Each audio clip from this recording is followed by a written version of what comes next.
Kathy Whittam here from Parenting Beyond Words, coming to you with part 2 of building transition bridges. Just had a transition because my phone ran out of storage. So we were talking about step 3, which was building predictability, and we were talking about meeting your child where they are right before the transition after a 5-minute warning, connecting with them, and then assisting them to the next step by letting them know what the next steps are.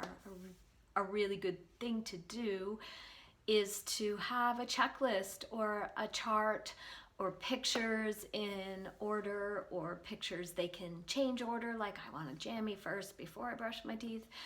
Depends on the age of your child, but a tool like that can help them have agency. So predictability and agency.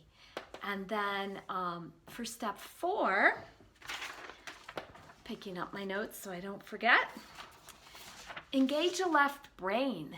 So when the left brain, the logic, reasoning brain, gets engaged, it can help regulation.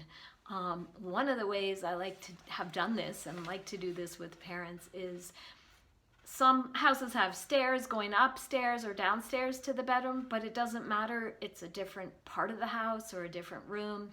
So have your child count the steps as they go up. Counting is a left brain activity. So counting helps regulate them and decrease the anxiety that leads to the behaviors of acting out. So other left brain activities might be making up a story, taking turns with a story, playing a game, like making part of the getting ready for bed into a game. And some other ideas. Love to hear yours. Feel free to comment, because you may have already discovered some of these great things. And then last but not least is to keep in mind emotional age, the 5th step.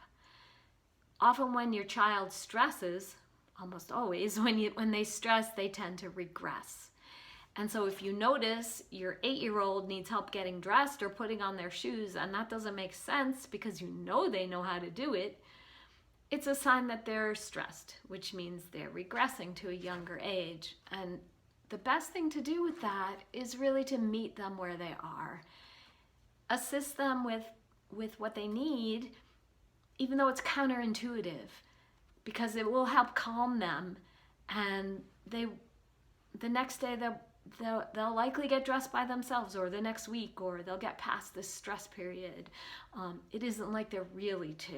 It's like they're regressing to need the comfort of that connection to their emotional age.